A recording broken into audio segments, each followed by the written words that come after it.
화면을 띄워야 되는데. 네, 저희가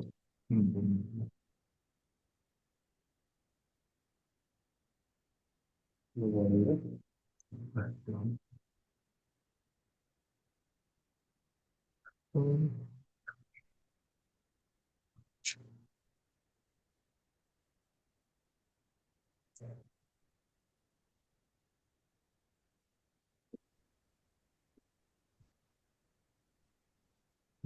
Herkese merhabalar.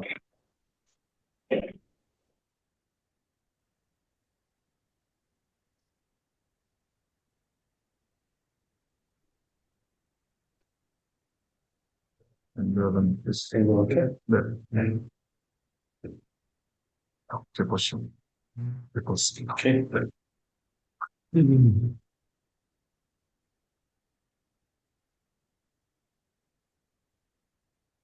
걸어가면서 보는 사람들인데. 아, 네.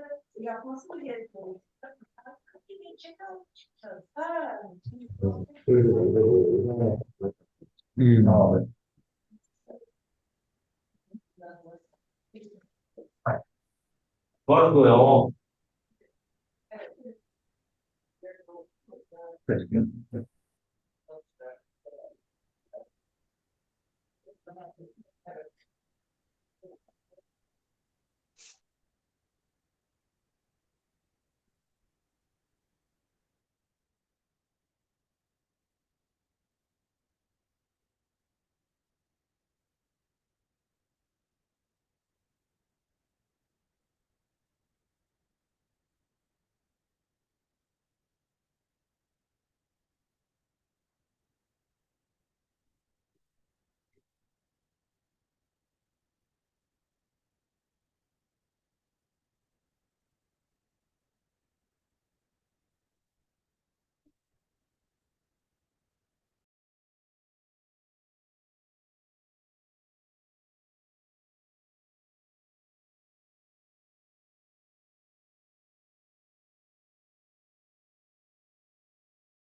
Herkese merhabalar. Umarım sesimi duyabiliyorsunuzdur. Ben marketing uzmanı, pazarlama uzmanı Ayça Turan.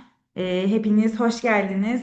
27 Kasım'da satışa açılan sayısız şifa kaynağı Noni için bir online eğitim semineri düzenlemeye karar verdik. Sizlerin de daha iyi bilgisi olması için bu ürünle alakalı. Tekrardan hepinize hoş geldiniz diyorum. Bugün aramızda Doktor Noni olarak adlandırdığımız Doktor Na var. Katılımcılar arasından da görebilirsiniz kendisini. Kore'den bizim için Noni'yi anlatmak adına bu toplantıya dahil oldu ve yeni ürünümüzün tüm faydalarını ve bilmemiz gerekenleri aslında bugün bizlere anlatacak. Onun öncesinde 26 Kasım'da biliyorsunuz ki Wyndham Grand Kalamış Otel'de Noni lansmanı gerçekleştirdik ve bunun için lansmanımızın videosunu hep beraber izleyelim isteriz öncelikle.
Evet, teşekkür ederiz izlediğiniz için.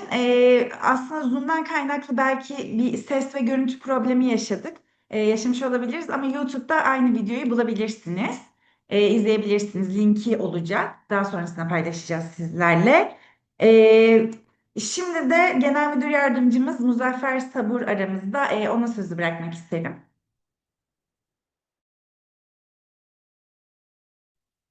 Herkese merhabalar. Muzaffer Sabur ben. Atomi Türkiye Genel Müdür Yardımcısı. Birçoğunuz tanıyorsunuz zaten. Birkaç bir şey söylemek istedim ben de toplantımız başlamadan önce. Doktor Na şimdi bize Kore'den çok kıymetli bir sunum yapacak. Biliyorsunuz lansmanımızı gerçekleştirdik. Bu Atomi'nin ilk ürün lansmanıydı. Çok prestijli, güzel bir mekanda, prestijli bir Atomi'ye yakışır bir lansman yaptık. Yaklaşık 200 kişi bu lansmana katıldı. Çok güzel de fotoğraflar, videolar var. Basının ilgisi güzel oldu hem lansmana hem de Noni'ye. Noni çok kıymetli bir gıda takviyesi. Ee, Türkiye'de çok ses getireceğini, zaten sizler birçok paylaşımlar yapıyorsunuz, sizleri takip ediyoruz. Basında da şeyler yansımaları oldu. Bunları da yakında sizle paylaşacağız. Atomi Türkiye olarak bizler Kore Atomi'de satışta olan birçok ürünü, 70'ten fazla ürünü şu anda birebir getirmek için çalışmalarımıza devam ediyoruz. Çok yakında yani üretim aşamasında ve yolda olan 8-9 tane ürünümüz var. Bunlar hızlıca Türkiye'ye geldikten sonra işlemleri tamamlandıktan sonra satışa açacağız. Ürün gamımızı arttırmak en büyük hedefimiz. Bunun için var gücümüzle çalışıyoruz. Yani müjde olarak verebileceğim şu anda Inner Kolajen. Bu da çok önemli bir ürünümüz. O da şu anda üretimi tamamlandı ve yolda, gemide çok yakın zamanda Türkiye'ye varış yapacak, gümrük işlemleri olacak. Önümüzdeki aylarda, Ocak olabilir, Şubat olabilir. Bu ürüne de güzel bir lansman yapmayı düşünüyoruz. Bundan sonra Atomi Türkiye olarak önemli ürünlerde lansmanlar yapacağız. Diğer ürünlerimizde de böyle Zoom tanıtımlarıyla ürünlerimizi tanıtmayı hedefliyoruz. Ee, Bu toplantıya geldiğiniz için hepinize çok teşekkür ediyorum. Ben sözü uzatmadan Kore'de Noni'nin uzman ismi Doktor Nail ve tercümanımız Dilan Hanım'a sözü bırakmak istiyorum. Teşekkür ediyorum. Evet, teşekkür ederiz. Doktor Nail'le baş başa bırakalım sizi. 네, 박사님 이제 시작해도 돼요. 안녕하세요. 나임정입니다. Herkese merhabalar, ben Naim정. 네. 혹시 제가 보이면 손 한번 이렇게 흔들어 보세요. Eğer şu anda ekranda beni görüyorsanız elinizi bu şekilde sallayabilir misiniz? 음, 제, 제 목소리가 잘 들리나요? Peki sesimi iyi bir şekilde duyabiliyor musunuz? 음, 오케이, 예. 자, 어, 오늘 이렇게 튀르키예에 초대해 주셔서 감사하다는 말부터 전달하겠습니다. 감사합니다. Öncelikle size sunuma başlamadan önce beni Türkiye'ye davet ettiğiniz için size teşekkür etmek istiyorum. Teşekkür ederim. 오늘은 논의에 대해서 말씀을 드릴게요. Bugün sizlere Noni'den bahsedeceğim. 네. 혹시 논의에 대해서 아시는 분들, 논의를 들어본 적이 있는 분들 손 한번 들어보세요. Peki içinizde Noni'yi bilenler ya da ben Noni'yi içtim diyenler var mı? Ellerini kaldırabilir mi? 음, 논의를 좀 아시는 분들이 많으면 좋을 텐데, 제가 들은 거에 의하면 튀르키예는 논의가 많이 알려져 있지 않다고 들었어요. Tabii ki insanlar Noni'yi ne kadar çok bilirseler Noni'nin bilinmesi o kadar iyi. Ama benim bildiğim kadarıyla şu anda Türkiye'deki insanlar Noni'yi çok fazla bilmiyorlar. 음, 그래서 오늘은 조금 쉬운 강의를 할게요. O yüzden de bugünkü sunumumda sizlere daha basit bir Noni dersi sunacağım. 예, 논의에 대해서는 강의할 게 너무 많아요. Çünkü aslında Noni hakkında bilgilendirmemiz gereken, dersi yapmamız gereken çok fazla bilgi var. 오늘 강의보다 조금 더 큰 강의는 직접 튀르키예에 방문을 해서 튀르키예에서 직접 강의를 하겠습니다. Ve daha sonrakinde sizler için sunacağım daha detaylı bir Noni Top dersi için ise Türkiye'ye gelip bizzat bu toplantıyı sizler için Türkiye'de gerçekleştireceğim. 자, 제가 직접 여러분을 보지는 못해도 제가 여러분을 감시하고 있을 테니까 제 강의를 좀 주의 깊게 들어주셔야 돼요. Belki ben sunumu yaparken sizlerin hepinize tek tek dikkat edemeyeceğim ama ben sunumu yaparken lütfen tüm dikkatinizi bana verip Noni'den alabileceğiniz tüm bilgileri edinmeye çalışın. 자, 시작하겠습니다. Evet, şimdi başlıyorum. 자, 이게 제 사진이에요. Bu benim fotoğrafım. 사진이 더 잘생겼나요? 아니면 실물이 더 잘생겼나요? Sizce fotoğrafta mı daha yakışıklıyım yoksa şu anda ekranda gördüğünüz ben mi daha yakışıklı? 많은 사람들은 실물이 더 잘생겼대. Ama genellikle gören insanlar benim şu anda gerçek benim daha yakışıklı olduğunu söylüyorlar. 제가 나중에 실물을 보여드리러 갈게요. O yüzden de bir gün Türkiye'ye gelip size gerçek beni göstereceğim. 자, 논이는 이렇게 생겼어요. Noni tam olarak bu şekilde görünüyor. 논이는 되게 못생긴 과일이에요. Çok çirkin bir meyve 그리고 냄새도 너무 안 좋아요. ve çok kötü kokuyor. 근데 맛은 더 안 좋아요. Ama daha kötü olanı ise tadı. 음. 그런데 못생기고 냄새도 나쁘고 맛은 더 나쁜데 인류는 논이를 2000년 전부터 먹어왔어요. Ama Noni'nin işte görüntüsü kötü, tadı kötü olmasına rağmen, kokusunun kötü olmasına rağmen yaklaşık 2000 yıldır çok fazla tüketime sahip. 음. 전 세계의 따뜻한 지역에는 전부 논이가 자라요. Aslında Noni dünyanın birçok bölgesinde çok farklı isimlerle olmasına rağmen çok iyi bilinen bir meyve. 그리고 그 지역에 있는 사람들은 전부 다 논이를 먹어왔어요. Ve buradaki bölgede bulunan insanların hepsi de Noni'yi tüketmiş insanlar. 논이를 먹으면 사람의 건강에 도움이 많이 된대요. Çünkü bu insanlar Noni'yi tükettiklerinde bunun sağlıklarına çok iyi geldiğini söylüyorlar. 적도라고 하는 적도, 따뜻한 적도를 중심으로 위아래 지역에 따뜻한 지역에 있는 사람들은 건강을 위해서 논이를 많이 먹어왔어요. Ve genellikle burada ekvator çizgisinin orada bulunan yani sıcak bölgelerde bu bölgelerde yaşayan insanlar Noni'yi sağlıkları için çok fazla tükettiklerini söylüyorlar. 그러다가 1769년에 제임스 쿡이라고 하는 선장이 폴리네시안 지역에 탐험을 갔어요. Ve 1769 yılında James Cook adı verilen bir bilimci ise Polinezya'ya bir yolculuk yapıyor. 음, 폴리네시안 지역에서 제임스 쿡이 바라다 보니까 폴리네시안 지역에 사는 사람들은 아프면 무조건 먹는 과일이 하나 있었어요. Ve bu Polinezya yolculuğunda ise şunu keşfediyor. Bölgede yaşayan insanlar hastalandıklarında Noni adını verdikleri bir meyveyi tüketiyorlar. 머리가 아파도 이 과일을 먹고 눈이 아파도 그 과일을 먹었어요. Başları ağrıdığında da bu meyveyi tüketiyorlar ya da gözleri ağrıdığında da bu meyveyi tüketiyorlar. 배가 아파도 이 과일을 먹었고 피부가 아파도 과일을 먹었어요. Karnları ağrıdığında da bu meyveyi tüketiyorlar ya da hazımsızlık çektiklerinde de bu meyveyi tüketiyorlar. 그래서 제임스 쿡이라는 사람이 같이 갔던 동료 학자한테 그 과일을 연구하게 했어요. Ve James Cook da birlikte gittiği diğer bir doğa bilimciyle birlikte bu meyveyi ediniyorlar. 그랬더니 그 학자가 밝힌 게 뭐냐면 그 폴리네시안 지역에 있는 사람들은 이러한 질병이 있을 때 질병을 낫게 하기 위해서 논이를 먹어왔던 거예요. Ve bu meyveyi araştırmaya başlıyorlar iyice ve görüyorlar ki Polinezya'da yaşayan insanların herhangi bir hastalık belirtisinde direkt olarak bu meyveyi tükettiğini fark ediyorlar. 어떤 질병이냐면 머리가 아파도 이 과일을 먹어요. Mesela nasıl semptomlar? Diyelim ki sadece bir baş ağrısı çekiyorlar. Bu baş ağrısında da bu meyveyi tüketiyorlar. 어지럼증이 있을 때도 이 과일을 먹어요. Başları döndüğünde de bu meyveyi tüketiyorlar.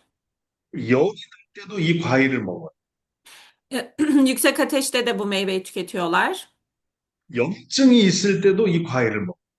Vücutlarındaki iltihaplanma durumlarında da yine noniyi tüketiyorlar. 구토가 있을 때도 이 과일을 먹으면 나아요.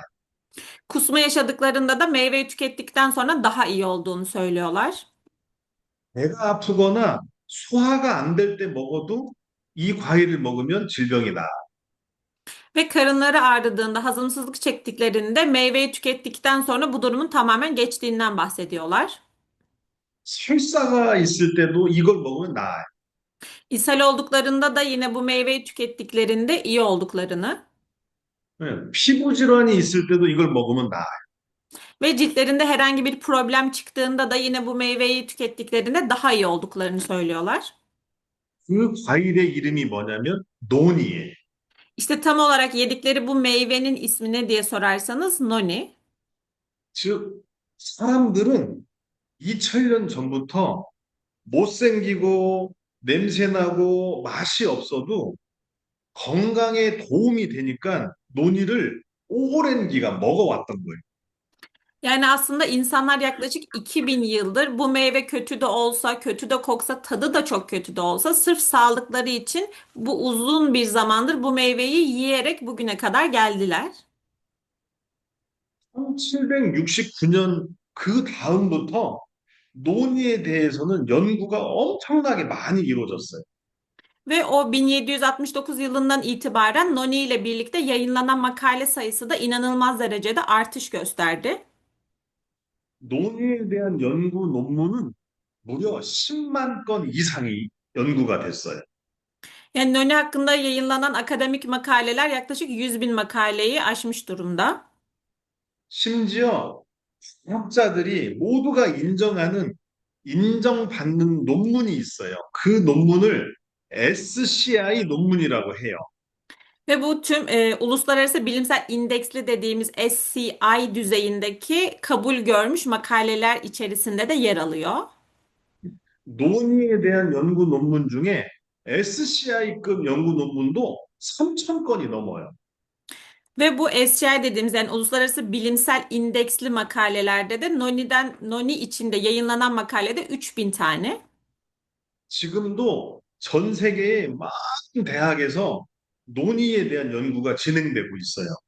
Ve hala şu anda da dünya üzerinde de sürekli olarak Noni hakkında bilgilendirme makaleleri yayınlanmaya devam ediyor. 물론 저희 애터미도 논의에 대해서는 전문가적인 수준으로 연구를 하고 있어요. Ve tabii ki bizler de yine Atomi olarak da Noni hakkında bilgilendirme, bilimsel makaleleri de yayınlıyoruz. 혹시 제가 띄운 화면 중에 이 부분이 보이나요? 화살표가 돌아다니고 있는 이 부분? Ne? 이 부분이 뭐냐면 논의는 면역을 조절하는 효능이 있다라는 연구 논문이에요. Burada şu anda ekranda görmüş olduğunuz en aşağıda yazan makalenin başlığı da Noni'nin bağışıklık sistemini güçlendirdiği adı altında bir makale. 네. 논의가 가지고 있는 면역 조절 효능에 대한 연구 논문인데 이 연구 논문을 어느 회사가 했을까요? Peki bu Noni hakkında yazılan bağışıklık sistemine dair içeriğe sahip olan Noni'yi yazan makaleler arasında kim de var? 이 연구 논문은 애터미가 발표한 연구 논문이에요. Tam olarak bu makale Atomi tarafından yayınlanmış bir makale. 애터미도 벌써 논의에 대한 연구 논문을 13개 발표했어요. Ve Atomi'de gerçekten Noni için yayınlanan makale sayısı da her geçen gün artmaya devam ediyor. 애터미는 애터미의 논의를 만들 때 756편의 연구 논문을 검토하고 확인해서 제품을 만들었어요. Ve Atomi Noni'yi yaparken Noni'nin sağlığa faydalı olan 756 tane makaleyi araştırma sonucunda Noni'yi aslında ortaya çıkardı. 756편의 논문을 다 조사해 보니까 가장 효능이 높은 게 암에 대한 항암 효능이었어요. Ve bu sağlığa faydaları araştırılan 756 makale içerisinde de en çok görülen ve en sık rastlanan makalenin de anti kanser olduğu ortaya çıktı. 두 번째가 항염증에 대한 효능이었어요. İkinci ise anti iltihaplanmaydı. 음, 그 외에도 정말 많은 효능이 밝혀지고 있고, 저희 애터미의 제품에 대해서도 그 효능이 동등하게 나오고 있어요. Ve aynı zamanda bu makaleleri araştırıldığında makalelerin içeriği daha da genişlemeye başladı ve Atomi'nin makaleleri de yine bu genişliği içine alacak şekilde daha fazla makaleyi göz önünde bulundurarak yayınlamaya devam etti. 그러면 궁금증이 하나 생겼어요.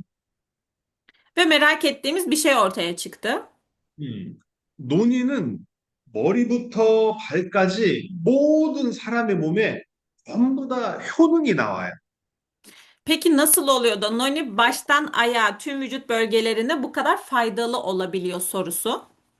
네, 머리에 좋을 뿐만 아니라 눈에도 좋고 가슴에도 좋고 발에도 좋아요. Yani sadece baştan ayağa kadar değil, bu göğüs ağrılarınıza da iyi geliyor, karaciğerinize de iyi geliyor. 근데 도대체 어떻게 했길래 논의는 모든 사람의 몸에 효능이 나올까요? Peki noni vücudumuzda ne yapıyor da bu kadar baştan ayağa böyle bir fayda sağlayabiliyor? 예전에는 하이니케라고 하는 정말 유명한 논의 연구 박사가 있었어요. Daha önceleri geçmişte Hynek adı verilen yani Rolf Hyding olan bir bilim insanı vardı ve noniyi çok fazla araştırmıştı.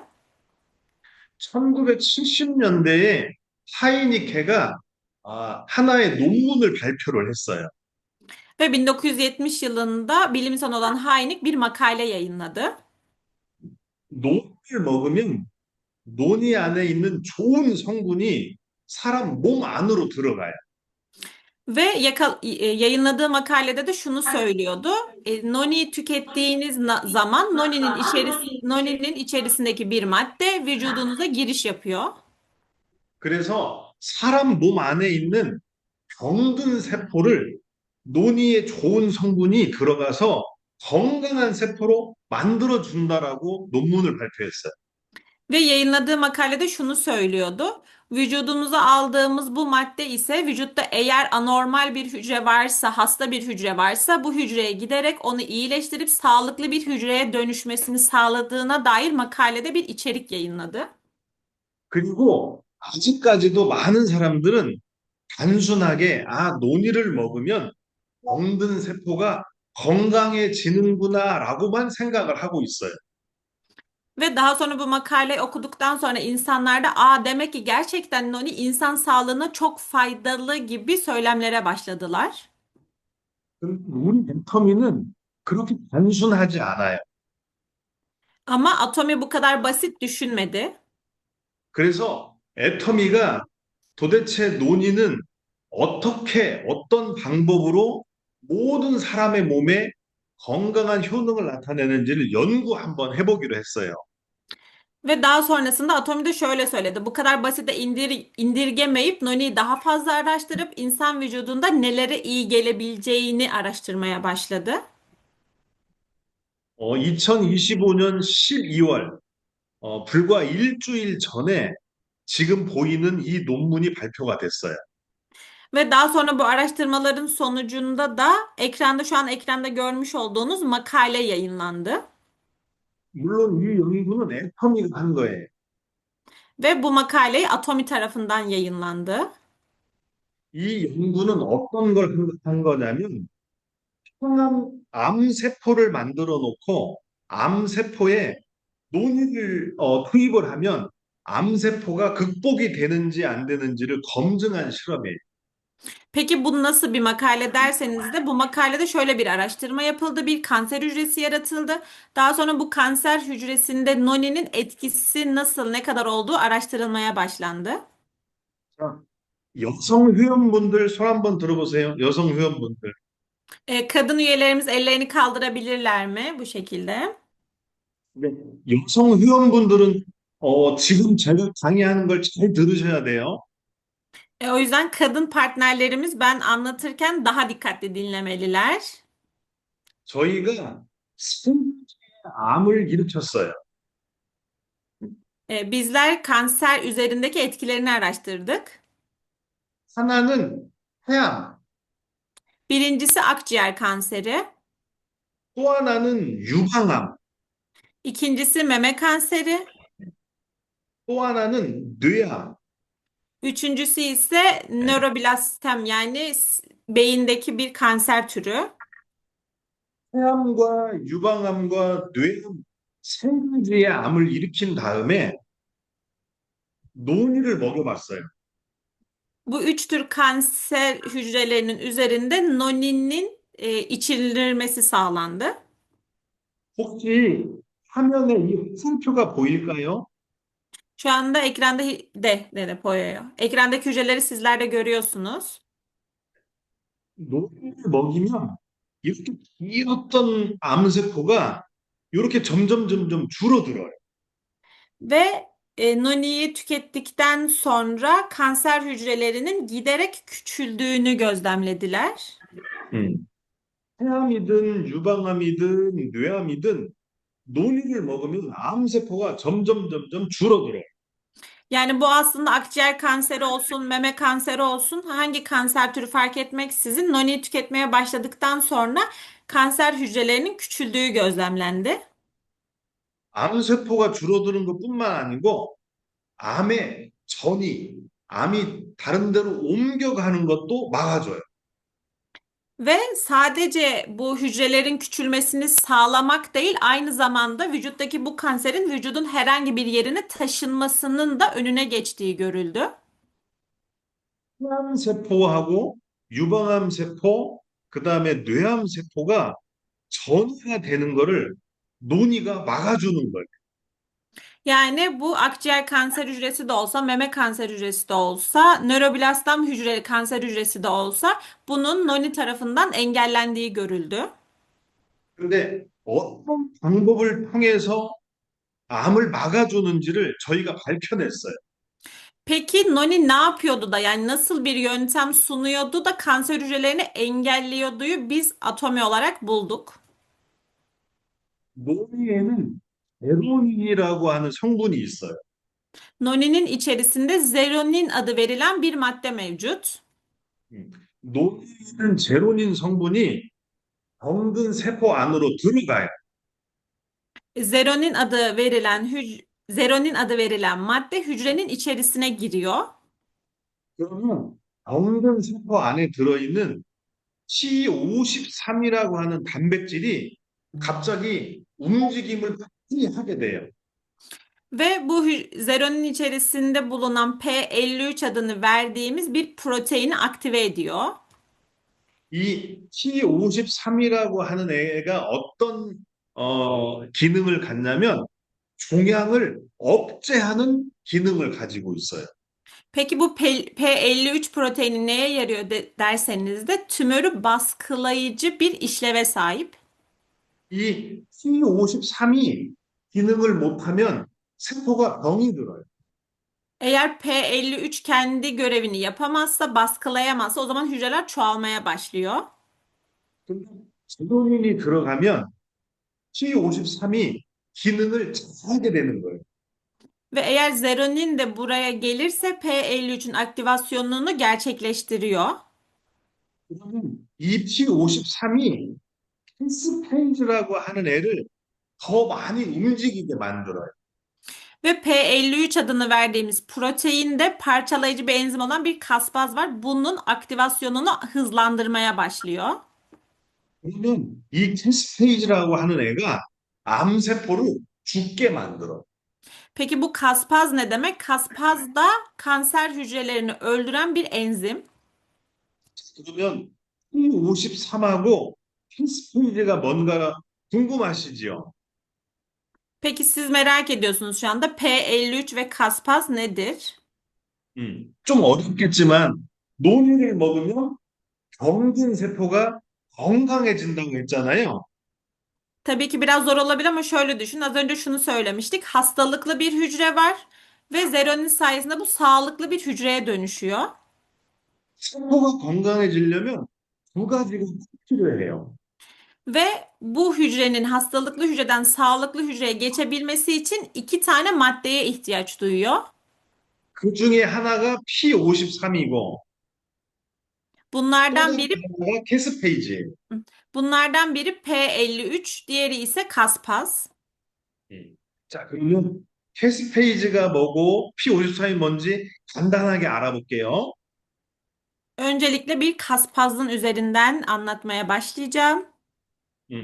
사람이 나이가 들면 점점점 기억력이 약해지고 병이 들지요. İnsanlar yaş almaya başladıkça yani yaşlandıkça vücutlarında mesela işte hem hafıza kaybı gibi hem de hücrelerin yaşlanması gibi durumlarla karşılaşıyor. 나이가 들면서 기억력이 없어지고 병이 드는 이유는 T53이라는 애가 점점 활동을 안 해서 그래요.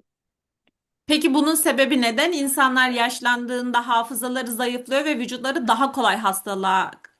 hastalıklarla savaşıyor. Bunun sebebi P53'ün yavaşlaması.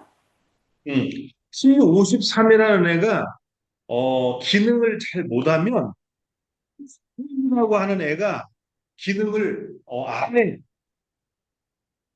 Eğer P53 kendi işlevini yerine getirmezse vücutta bunlar başlıyor. 근데 이 캐스페이지라고 하는 애가 참 중요해요. Ve P53 işlemini yapamadığında kesmesi de çalışmıyor ama kaspaz bizim için çok önemli bir enzim. 왜냐하면 캐스페이지라고 하는 애가 기능을 하면 병들고 암과 같은 병든 세포를 죽일 수가 있어요. Peki kaspaz neden bu kadar önemli? Çünkü kaspaz görevini tam anlamıyla yerine getirdiğinde vücudumuzda hasta bir hücre ya da kanserli bir hücre varsa onu öldüreceği için bizim için çok önemli. 그래서 암과 같은 질병을 이기려고 하면 캐스페이지가 많이 움직여야 돼. O yüzden de bizler vücudumuzdaki bu kadar kötü hücrelerin hastalıkların önüne geçebilmemiz için kaspazın görevini en iyi şekilde yerine getirmesi gerekiyor. 근데 캐스페이지를 움직이게 만드는 사람이 누구냐? P53이에요. Peki kaspazın bu şekilde aktivasyonunu sağlayacak olan madde ne? Bu da P53.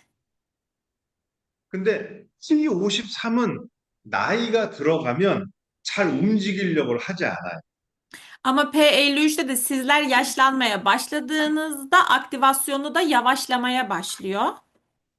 그러면 나이가 들어서도 T53이 잘 움직이게 해야 되는 어, 어떤 공구원이 필요하잖아요.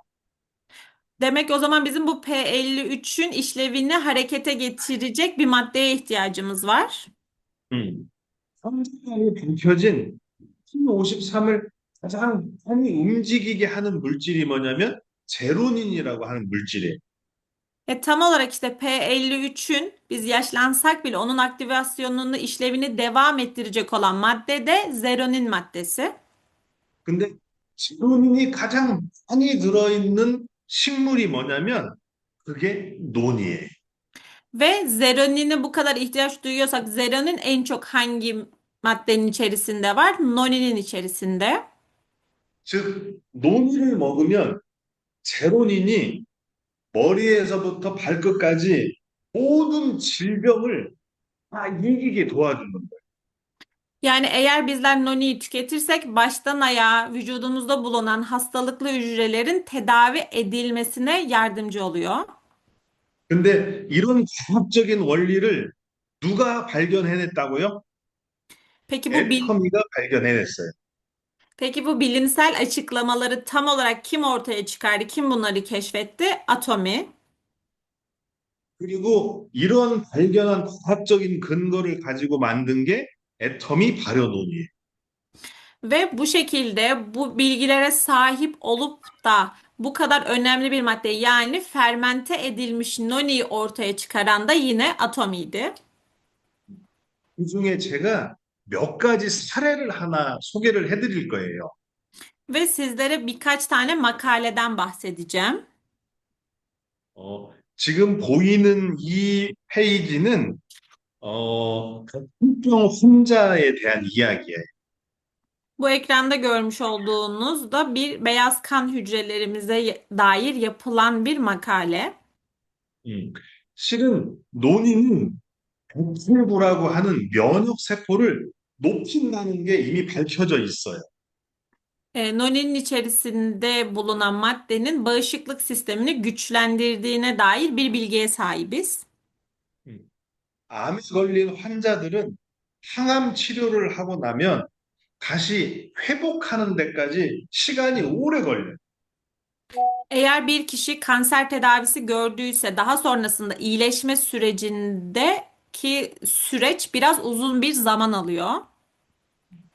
백혈병이라고 하는 혈액암이 있어요. Bizim de bir kanser türü olan kan kanseri adını verdiğimiz bir kanser türü var.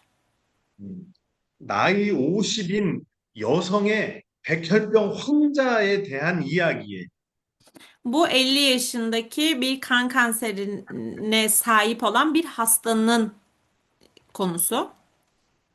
처음에 항암 치료를 하고 다시 정상으로 회복하는데 48일이 걸렸어요. Öncelikle kanser süreci geçirdikten sonra kanser olup buradaki iyileşme, oradaki bir süreç 48 gün sürdü.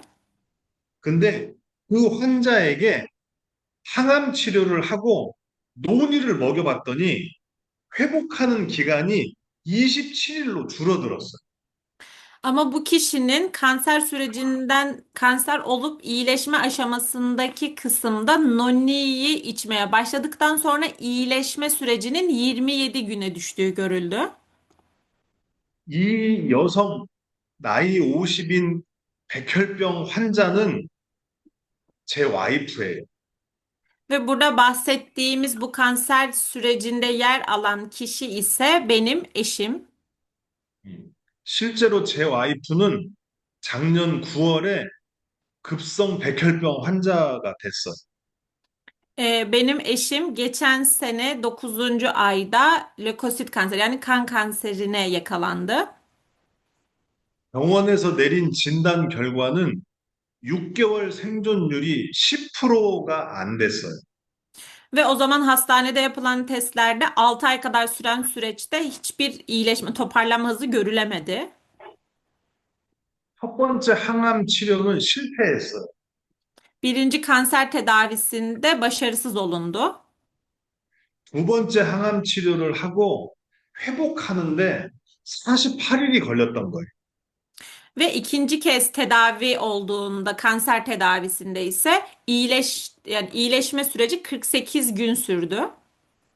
근데 48일 동안 너무 고통스러워했어요. Ama bu 48 gün boyunca eşim için çok acı vericiydi. 그래서 제가 치료 의사하고 상의를 해서 회복하는 기간 동안 저희 애터미 논이를 먹였어요. Ve ben de daha sonrasında tedavi eden doktorla birlikte görüşerek eşime noni içireceğimi söyleyip doktorla da görüştükten sonra bu iyileşme sürecinde noni içmesini sağladım. 그랬더니 세 번째 항암 치료에서는 27일 만에 회복이 됐어요. Ve üçüncü aşamadaki kanser tedavisinde ise iyileşme süreci 27 güne kadar düştü. 물론 지금도 암 치료를 하고 있어요. Ve şu an hala kanser tedavisine devam ediyor. 근데 점점 좋아지고 있어요. Ama her geçen gün daha iyiye gittiğini söyleyebilirim. 아마 앞으로도 더 좋은 결과가 있을 것 같아요. Ve umuyorum ki önümüzdeki günlerde de çok daha iyi sonuçları elde edeceğiz. 그리고 논의는 심혈관계 질환에도 효능이 아주 좋아요. Aynı zamanda yayınlanan makalelerde görüyoruz ki noni anti diyabete de iyi geliyor. 중성 지방이나 콜레스테롤 같은 수치를 낮춰줘요. Kan yağları dediğimiz trigliserit ve kolesterolün düşmesine yardımcı oluyor. 예. 실제로 이 데이터는 제가 경험한 거예요. Yine burada görmüş olduğunuz bilgiler de benim kendi deneyimim. 음, 고혈압과 중성지방, 콜레스테롤 같은 것들을 많이 낮춰줘요.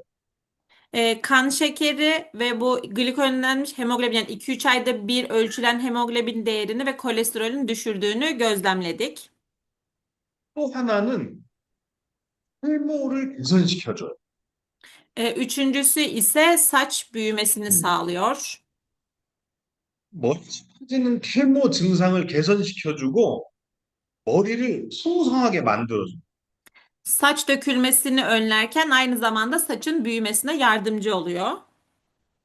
지금 여러분이 보시는 저는 머리가 그래도 좀 풍성하지요. Şu anda ekranda görmüş olduğunuz benim yine de böyle saçlarım gayet iyi durumda değil mi?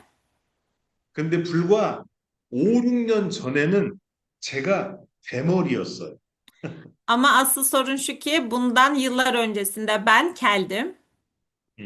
안 믿으시겠지만 나중에 제가 제 옛날 사진을 한번 보여드릴게요. Belki şu an bana inanmıyorsunuz ama size geçmişteki fotoğraflarımdan birini göstereceğim daha sonra. 음, 노력이 묻고 제가 머리가 많이 났어요. Ben Noni'yi tükettikten sonra saçlarım inanılmaz bir şekilde büyüdü. 그래서 실제 실험을 해봤어요. Ama yine de tabii ki bunun adına da bir yani deney grubu oluşturdum. 탈모 치료제하고 논의를 한번 같이 먹여봤어요. 탈모 약을 먹는 사람과 논의를 먹는 사람의 머리카락의 숫자를 비교해봤어요. Buradaki araştırmada da şöyle bir araştırma yaptık. Normal saç büyümesine etki eden bir ilacı tüketen bir grupla Noni'yi tüketen bir grup arasındaki ölçümleri ele aldık. 근데 탈모 약을 먹는 사람보다 논의를 먹은 사람의 머리카락 수가 더 많이 증가했어요. Ve araştırma sonunda şunu gördük ki saç uzatma yani ilacı tüketen kişilerle Noni tüketen kişiler arasında Noni tüketen kişilerin saç diplerindeki kıl köklerinin daha ciddi bir şekilde artış olduğunu gözlemledik. 한국의 대학하고 논의를 이용해서 탈모 치료제 만드는 연구를 하고 있어요. Ve şu anda da yine Kore'deki bir merkezle bu saç uzatmasına dair Noni ile birlikte bir çalışma gerçekleştiriyoruz. 근데 애터미의 발효 논의는 왜 이렇게 효과가 좋을까요? Peki bizim için bu fermente edilmiş Noni'nin faydaları neden bu kadar fazla? 아마 튀르키예에서는 논의를 먹은 지가 얼마 안 돼서 주변에서 체험을 많이 얘기 들어보지 않았을 거예요. Tabii ki Türkiye'ye gireli çok olmadığı için Türkiye'de Noni tüketen insanların aslında bu Noni'den etkilerini yani faydalandığı hikayeleri çok fazla daha duyamadık. 근데 논의를 오래 먹었던 해외 법인들은 정말 엄청나게 많은 효능을 보고 있어요. Ama gerçekten Noni'yi diğer yurt dışı ülkelerinde tüketen kişiler çok fazla Noni'nin faydasını görüyorlar. 전 세계에는 논의의 종류가, 논의로 만든 제품의 종류가 엄청나게 많아요. Gerçekten dünya üzerinde bakıldığında Noni ile üretilen çok fazla ürün var. 근데 애플 논의는 도대체 다른 논의 제품과는 어떻게 다르길래 이렇게 효능이 많이 나오는지 궁금하지 않으세요? Peki siz de düşünmüyor musunuz, merak etmiyor musunuz? Dünya üzerinde bu kadar farklı çeşitli noni üretilirken Atomi'deki noni'nin farkı ne de bu kadar etkisi daha büyük oluyor? 음, 전 세계에 있는 다른 논의 제품은 논의 과일을 꽉 짜서 만든 주스 제품이에요. Diğer dünya ülkelerine, diğer markalarda üretilen noniler direkt olarak noni meyvesinin suyu çıkarılarak elde edilmiş bir noni meyve suyu. 근데 애플 논의는 다른 게 있어요. Ama Atomi'deki noni fermente ediliyor. 애터미 논의는 발효라고 하는 발효 주스예요. Yani Atomi'deki noni fermente edilmiş bir meyve suyu. 발효라는 게 어떤 거냐면 특정한 식물을 더 건강하게 만드는 걸 발효라고 해요. Peki fermente ne demek aslında? Fermente de var olan bir ürünü daha da faydalı, tüm emilimini sağlayacak şekilde bir hale dönüştürmek diyebiliriz. 여러분 혹시 튀르키예에도 콜라겐이라고 하는 제품이 판매되고 있나요? Peki şu anda Türkiye'de kolajen adını verdiğimiz ürünümüz de piyasada mı? 콜라겐을 아시는 분 손 한번 들어보세요. Kolajeni bilenler elini kaldırabilirler mi? 음, 음. 콜라겐을 먹을 때 분자가 큰 콜라겐을 먹어요? 아니면 작은 저분자 콜라겐을 먹어요?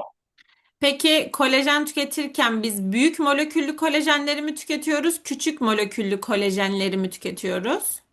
음. 작은 분자의 콜라겐을 드시지요? Küçük moleküllü tüketiyoruz. 네.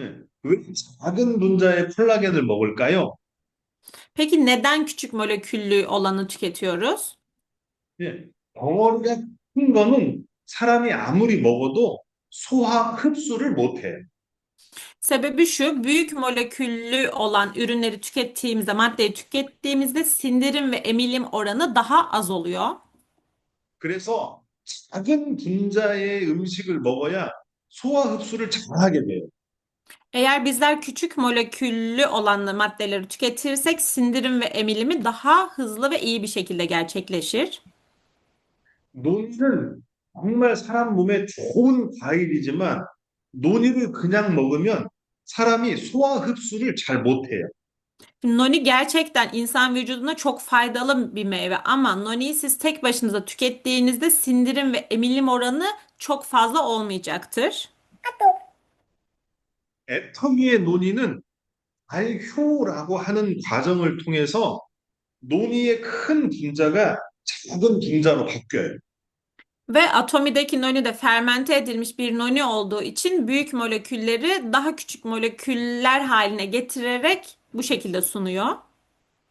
그래서 첫 번째는 논이의 큰 분자가 작은 분자로 바뀌면서 소화 흡수가 잘 된다는 차이점이 하나 있어요. Yani birincisi ise en önemli olumlu taraflarından biri şu, büyük molekülleri daha küçük boyutlara getirerek sindirim ve emilim oranını artırıyor atomi. 두 번째는 논이는 냄새도 안 좋고 맛도 안 좋은데 냄새와 맛을 안 좋게 만드는 성분을 발효를 하면서 없애버려요. Ve ikinci olarak da noninin tadı ve kokusu gerçekten çok kötü ve bu tadı ve kokusunu iyileştirerek daha güzel bir hale getiriyorlar. 그래서 전 세계에 있는 논이 제품 중에 저희 애터미 발효 논이가 제일 맛있어요. O yüzden de tüm dünya üzerinde olan, piyasada olan noniler kıyaslandığında tat olarak, koku olarak en iyi noni atomi nonisi. 논에는 200개 이상의 좋은 성분이 들어있어요. Noni'nin içerisinde 200'ü aşkın gerçekten vücuda çok faydalı madde bulunuyor. 근데 발효를 하면 그 좋은 성분의 함량이 더 높아져요. Ama eğer bu şekilde fermente edilirse bu içeride insan vücuduna fayda olacak maddelerin özellikleri daha da artırılıyor. 그래서 그냥 일반 논이를 먹는 것보다 발효한 논이를 먹으면 더 건강하게 되는 거예요. Yani normal noniden farklı olarak fermente edilmiş noniyi tükettiğinizde bu size daha faydalı oluyor. 그리고 작게 분해된 그 물질들이 서로 결합을 해서 생각지도 못했던 새로운 물질을 만들어내요. Ve bu şekilde küçük boyutlara indirilmiş vücudumuza almış olduğumuz bu maddeler de kendi aralarında da bir araya gelerek bizim hayal bile edemeyeceğimiz vücudumuza çok daha iyi gelecek yapılara dönüşüyorlar. 그래서 발효라고 하는 걸 학문적인 용어로 바꾸면 바이오 컨버전 테크놀로지라고 해요. Yani eğer biz buna tam olarak hani fermente edilmiş noniyi ürettiğimiz teknolojiyle birleştirirsek biyo dönüşüm teknolojisi adını verdiğimiz bir olay. 제가 맨 마지막에 보여드리겠지만 이 바이오 컨버전 테크놀로지로 저희가 한국에서 과학기술 대상을 수상했어요. Bunu yine sunumun en sonunda göstereceğim ama biz Kore'de bu biyodönüşüm teknolojisini kullanarak teknoloji ödüllerini de kazanmış olduk. 한국에서는 한국의 노벨상이라고 하는 상이에요. Ve Kore'de gerçekten önemli olan bir klas ödülü bu. 그게 이번 주 화요일 이틀 전에 저희가 수상을 했어요. Ve bizler bu hafta Salı günü yani 2 gün önce bu ödülü kazanmış olduk. 그래서 전 세계에 있는 애터미 회원국 해외 법인 중엔 튀르키예에 맨 처음 알려드리는 거예요. Ve şu anda da dünya üzerinde birçok ülkede atomi bulunmasına rağmen ilk kez şu an burada Türkiye'de bu ödülü aldığımızı sizinle paylaşıyorum. 애터미 다른 법인은 아직 몰라요. Şu anda herhangi diğer atomide bulunan diğer yerler şirketlerimiz bilmiyorlar. Sadece şu an Türkiye biliyor. 그러면 애터미의 기술 중에 가장 중요한 게 하나 있어요. Yine atominin içerisinde fonksiyonel işlevi çok iyi olan bir yapı daha var. 그게 유산균이에요. Bu teknolojinin adı ise probiyotik. 애터미는 논의에 딱 맞는 유산균을 찾아냈어요. Atomi noni yaparken şunu buldu. Noni'ye uyum sağlayabilecek en iyi probiyotiği bulduk. 논의는 몸에 좋은 성분이 정말 많아요. Gerçekten noni'nin içerisinde vücudumuza çok iyi gelebilecek yapılar çok fazla. 그래서 한 개의 유산균으로는 그 좋은 성분을 다, 함량을 높일 수가 없어요. Ve tabii ki tek sefer yani bu bütün olan içeriği tek bir seferde vücudumuza almamız mümkün olmayabilir bir probiyotikle. 그래서 논의에 있는 성분, 그 성분의 함량을 높일 수 있는 유산균 7개를 찾아냈어요. Ve biz de araştırmaya başladık ki içerisinde alabileceğimizin çok daha fazlasını vücudumuza emilim sağlayabilmesi için Noni'nin içerisine tam 7 çeşit probiyotik koyduk. 그 유산균의 농도, 유산균의 숫자를 정말 어마어마하게 높였어요. Ve gerçekten çok çok çok fazla emilim sağlayabilecek kadar probiyotik elde ettik. 혹시 튀르키예에서도 애터미 유산균을 혹시 먹고 있나요? Şu an sizler de Atomi'nin probiyotiğini tüketiyor musunuz Türkiye'de? 혹시 애터미 유산균을 먹고 있으신 분 손 들어보세요. Atomi'nin probiyotiğini kullananlar ellerini kaldırsınlar. 유산균은 정말 몸에 아주 좋은 거예요. Gerçekten probiyotik vücudumuz için çok faydalı bir takviye edici. 저희 논의에 사용된 유산균은 유산균 수가 얼만큼 들어있을까요? Peki Noni'nin içerisindeki probiyotik peki ne kadar? 아마 들으면 깜짝 놀랄 거예요. Eminim bunu duyduğunuzda şok olacaksınız. 1g당 8천억 마리 이상이 들어있어. 1 gram başına 800 milyar düşüyor. 제가 8천억이라고 했지만 실은 1조만큼 들어있어. Hani ben bunu gram olarak söylüyorum ama hani bu onun aslında daha da fazlasına da sahip. 전 세계에서 가장 유산균 수가 많이 들어있는 유산균을 사용했어요. Yani tüm dünya üzerinde en fazla probiyotiğe sahip olan bileşeni bunun içerisinde kullandık. 그 7종의 유산균은 이미 4가지의 특허가 있어요. Ve atominonin içerisinde kullanılan 7 çeşit probiyotiğin zaten 4 tanesinin çok çok önemli bir yapıya sahip. 특허받은 유산균이. Bunlar patentli olan probiyotikler. 근데 이렇게 좋은 유산균을 다른 회사에서 쓰면 될까요, 안 될까요? Peki bu kadar önemli olan probiyotikleri diğer şirketler kullanabilir mi? 그래서 다른 회사에서는 쓸 수 없게 이 유산균에 이름을 붙였어요. Ve bizler de ne yaptık? Diğer şirketler tarafından kullanılmasın diye bu probiyotiklere isimler verdik. 액텀이라고 하는 이름을 붙였어요. 다시 말씀해 줄 수 있어요? 액텀이라고 하는 이름이 붙은 유산균. Atomi ismine sahip probiyotikler olarak belirledik. 이름이 뭐냐면 애터미 7종 복합 유산균이에요. Ve şöyle bir isim belirledik. Atomi'deki 7 çeşit karma probiyotik. 그래서 이 유산균은 애터미만 쓸 수 있어요.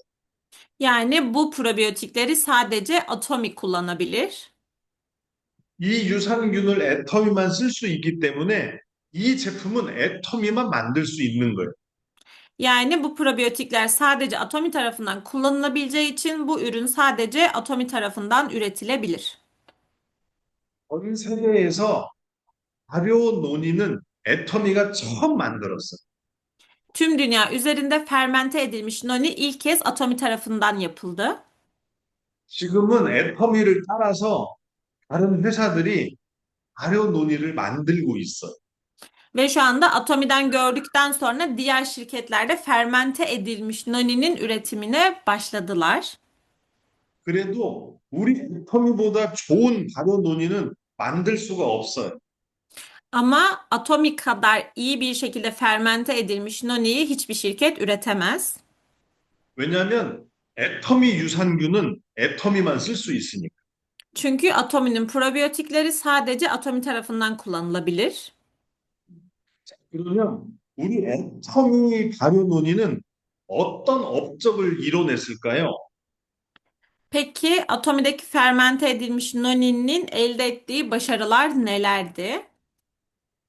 애터미는 전 세계적으로 특허를 25개 냈어요. Atomi'nin nonisi dünya üzerinde patent 25 tane patente sahip 한국에서 17건의 특허가 등록이 됐어요. ve 17 tanesi Kore'de, 미국에서는 4개, Amerika'da 4 tane, 중국은 2개, Çin'de 2 tane, 대만도 2개. Tayvan'da da 2 tane. 저는 튀르키예에서도 특허를 내고 싶어요. Ben Türkiye'de de patent sahibi olmak istiyorum. 그리고 연구 논문을 13편 발표했어요. Akademik araştırmada 13 tane sunuldu. 그리고 1년에 180만 병을 팔고 있어요. Ve 1,8 milyonluk bir satışa sahip yıllık olarak. 예, 전 세계적으로 19개 나라에 수출이 되고 있어요. Ve global olarak da 19 ülkede ihracatı bulunmakta. 그리고 한국에서 주는 과학기술상을 많이 받았어요. Ve Kore tarafından sunulan da birçok teknoloji ödülüne de sahip. 가장 최근 이틀 전에 한국의 노벨상이라고 하는 과학기술 대상도 수상했어요. Ve az önce de söylemiş olduğum 2 gün önce de Atomi'nin Nobel'i, Kore'nin Nobel'i gibi düşünebilirsiniz. Bilimsel olarak verilen bir teknoloji ödülüne de sahip oldu. 이 과학기술 대상은 일주일에 딱 1개의 제품만 수상을 받을 수 있어요. Bu ödül ise yani çok önemli bir ödül ve bir süre içerisinde sadece bir tane ürüne verebiliyorlar. 이 상이 의미하는 건 한국에서 가장 최고로 혁신적인 기술이라는 뜻이에요. Yani bunun en önemli olaylarından biri de Kore tarafından verilen ve bilimsel olarak en iyi teknolojiye sahip olan ödül anlamına geliyor. 애터미의 발효 논의는 적으로 만들어졌고 과학적으로 검증이 된 제품이에요. Yani Atomi'nin nonisi hem teknolojik olarak ortaya çıkmış hem de bilimsel olarak araştırmalar sonucu oluşturulmuş bir ürün. 튀르키예에서도 많은 분들이 논이를 먹고 더 건강해졌으면 좋겠어요. O yüzden de Türkiye'de de çok fazla kişinin noniyi tüketerek çok daha sağlıklı olmalarını umuyorum. 특히 여성분들은 논이를 매일 먹었으면 좋겠어요. Özellikle kadın üyelerimizin noniyi daha düzenli bir şekilde tüketmesini umuyorum. 남자들한테 없는 두 가지의 암이 있어요. Çünkü erkeklerde olmayan iki tane kanser türü bulunuyor. 유방암과 자궁암인데 Göğüs ve rahim kanseri. 논의는 여성암에 예방을 하거나 암을 개선하는 효능이 있어요. Çünkü noni kanser hücrelerini baskılayıcı ve tedavi edici özelliği olduğu için. 그래서 튀르키예의 여성 회원들은 논의를 매일매일 꾸준히 먹기를 권장합니다. O yüzden de özellikle Türkiye'deki kadın partnerlerimizin noniyi düzenli olarak her gün hiç atlamadan tüketmelerini umuyorum. 오늘은 제가 온라인으로 하는 강의라서 더 길게 하면 아마 여러분이 재미없어 할 것 같아요. Ve bugünkü yaptığım toplantı online bir toplantı olduğu için eğer bu toplantı uzarsa sizin için hiç eğlenceli olmaz. 그래서 내년 초에 튀르키예를 방문해서 논의에 대해서 더 많은 강의를 할 수 있도록 할게요. Ve umuyorum ki önümüzdeki yılın ilk dönemlerinde Türkiye'ye gelerek sizlere bu dersi bizzat vermeyi umuyorum. Daha uzun bir şekilde. 근데 저는 저희 집사람이 아파서 튀르키예를 직접 방문하기는 어려워요. Ama tabii ki şu anda eşim hasta olduğu için bizzat Türkiye'ye gelmem biraz zor görünüyor. 그래서 애터미 논의를 함께 만든 분이 계세요. Ve ben değil ama benimle birlikte Atominoni'yi birlikte ürettiğimiz, ortaya çıkardığımız bir kişi daha var. 애터미의 연구 실장님이세요. Atomi'deki üretimden sahip müdür. 연구 실장님이면서 제 어렸을 때부터의 친구예요. Aynı zamanda benim çocukluk arkadaşım. 그래서 내년 초에는 우리 실장님이 튀르키예를 방문해서 논의에 대해서 더 많은 강의를 할 겁니다. Ama umuyorum ki önümüzdeki yılın ilk dönemlerinde kendisi Türkiye'ye gelip bizzat sizlere daha uzun ve daha kapsamlı bir Noni dersi sunacak. 내년을 기대해 주세요. Lütfen önümüzdeki yılı bekleyin. 감사합니다. Teşekkür ederim. Doktor Naya, 감사합니다.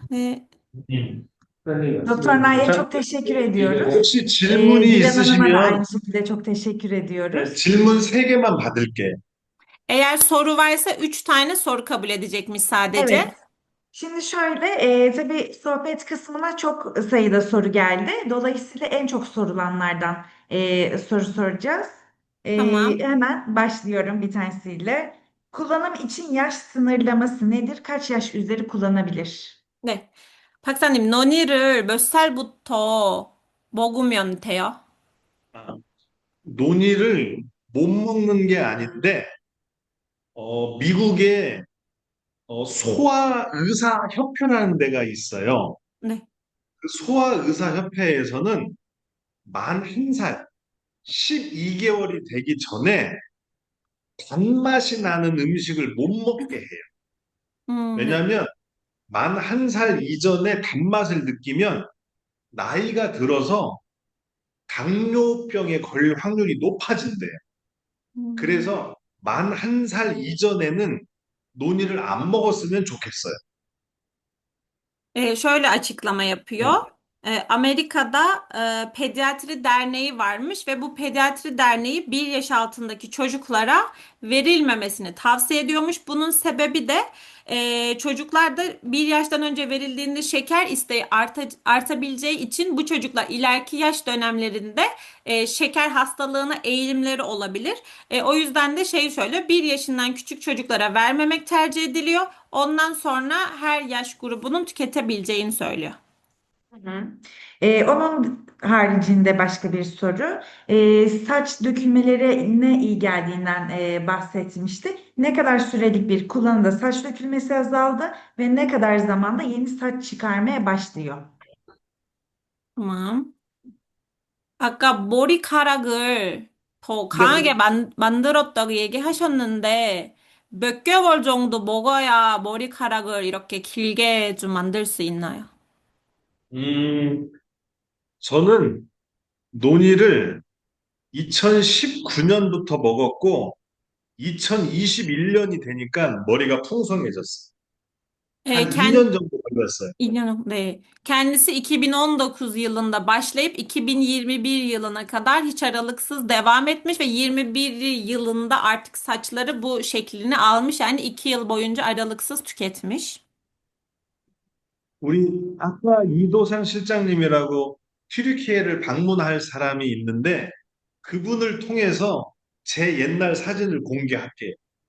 Ve az önce size tanıştırmış olduğum Türkiye'ye derse gelebilecek olan kişi de diyor sizlere benim öncesi ve sonrası fotoğraflarımı göstermesini isteyeceğim. Hı. Son iki sorum var. Biliyorum çok fazla sorunuz var bu arada hani katılımcılarımız için söylüyorum ama en fazla sorulanlardan soracağız. Çünkü Doktor Nağda sadece 4 tane soru kabul edebileceğini söylemişti zaten. O yüzden son iki sorum kaldı ve en fazla sorulanlardan soracağım. Hemen Dilan Hanım'a soruyorum. Tüm atomi gıda takviyeleriyle aynı anda kullanılabilir mi? Mesela probiyotikten bahsetti. O aynı gün kullanılabilir mi? 음. 그 너니를 어떻게 드시는 거 좋은가요? 왜냐면 지금 애터미에서 건강식 제품 많으니까 예를 들면 사람들 유산균도 먹고 있고 뭐 비타민도 먹고 있는데 다 같이 먹으면 괜찮냐고. 논의는 어떤 거하고 먹어도 아무 문제가 없어요. 심지어 약하고 함께 먹어도 아무 문제가 없어요. 다만 가장 좋게 먹는 방법이 하나 있는데 그걸 가르쳐 드릴게요. 네. 어, 논의는 네. 제가 미리 설명할게요. 네. 논의는 제로닌이라고 하는 게 만들어질 때 효과가 더 높아져요. 근데 제로닌이 만들어지려면 빈속, 음식을 먹지 않은 상태에서 논이를 먹으면 제로닌이 훨씬 더 많이 만들어져요. 즉, 가장 좋은 방법은 저는 아침에 일어나자마자 물을 한 컵을 먹고 논이를 먹어요. 또 자기 전에 물을 한 컵 먹고 논이를 먹어요. 뱃속에 음식이 없을 때, 비어 있을 때 논이를 먹는 게 가장 좋고, 아무 때나 논이를 먹어도 함께 먹는 그 어떤 것과 먹어도 논이는 아무런 문제가 없어요. 감sahamnida. Şey diyor, herhangi bir takviye edici gıdasıyla yani sadece probiyotik değil diğerleriyle birlikte tüketildiğinde hiçbir sorun yok. Hatta ilaçla bile aynı anda tüketilebilir diye söylüyor Noni. Hatta ben şeye de sordum, Noni'yi nasıl tüketmeliyiz? Nasıl tüketebiliriz en iyi bir şekilde? Kendisi şunu söyledi, zeroninin üretilebilmesi için hani boş mide olması gerekiyor. Daha faydalıymış. O yüzden de kendisinin tüketim yolunu bize söyledi. Yine şunu da ekledi. Noni'yi nasıl tüketirseniz bir sorun teşkil etmiyor. Yani arada da tüketmenizde tabii ki bir sorun yok. Ama en iyisi sabah aç karına bir bardak su içtikten sonra Noni'yi içtiğini söyledi. Yine aynı şekilde akşamları da uyumadan önce bir bardak suyu içtikten sonra üzerine Noni'yi tükettiğini söyledi. Teşekkür ederiz. Son soruma geçiyorum. Harika. Hangi kronik hastalıklarda kullanılmamalıdır? Mesela şeker hastası kullanabilir mi rahatlıkla veya kan sulandırıcı kullananlar bunu kullanabilir mi?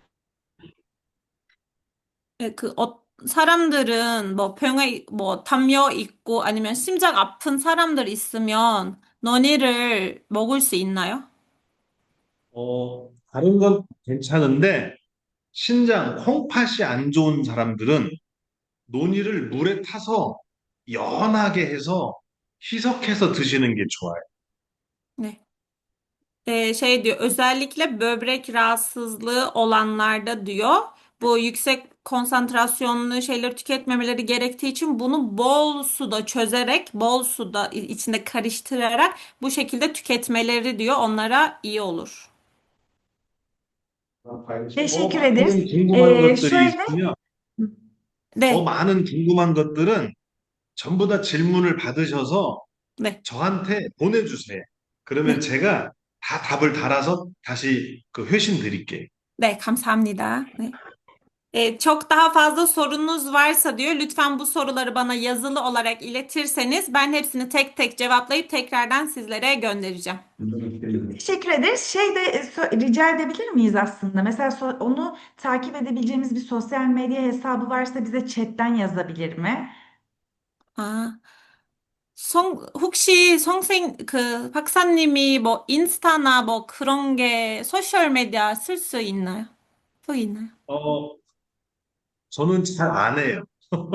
너무 많이 와서 Kullanmıyormuş. 잘 안 하고, 저는 한국의 카톡이라는 거를 사용을 하는데, 네. 제가 제 이메일하고 카톡을 튀르키예 법인에 알려드릴 테니까, 궁금한 것들은 저한테 보내주세요.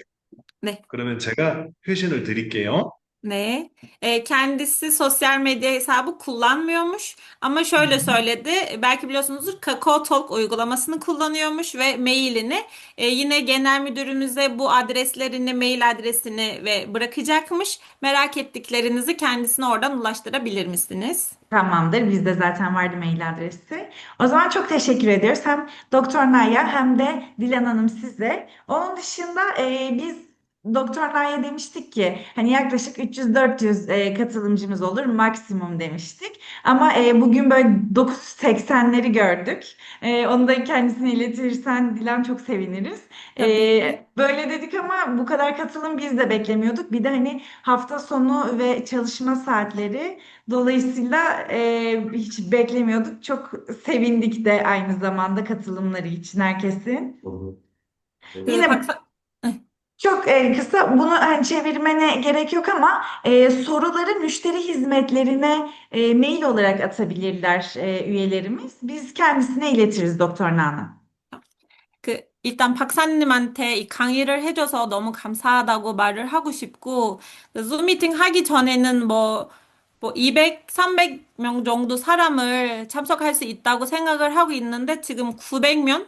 1000명 정도 사람을 지금 줌 미팅 강의를 듣고 있는데, 우리도 애터미 튀르키예에 이렇게 많은 사람들은 오는지 모르니까 다 기쁘고 강의를 해줘서 감사하다고. 땡큐. 감사합니다. 네, Kamsahamnida teşekkür 감사합니다. ederiz. Bu Zoom'u kaydettik bu arada. Hı hı. Herkese göndeririz. O konuda da hani şey yapmayın, tedirgin olmayın lütfen. Çünkü çok fazla sayıda sohbete gelmiş kaydediliyor mu diye merak etmeyin. Kaydettik, kaydını aldık. İsteyen herkesle paylaşırız. Gruplarımızdan paylaşacağız yani. Çok teşekkür ederiz. Doktor Nay'a çok teşekkür ediyoruz. 박사님 Dilan 감사합니다. Sana da 다시 çok teşekkür 감사해요. ediyoruz. Sağ ol. 감사합니다. 네. Thank you. 감사합니다. Görüşmek üzere. Bir sonraki yeni ürünümüzde umarız yine böyle güzel online seminerler yaparız. Çok teşekkür ediyoruz katılımınız için. Herkese iyi günler diliyoruz. iyi günler. 감사합니다. 땡큐. Bay bay.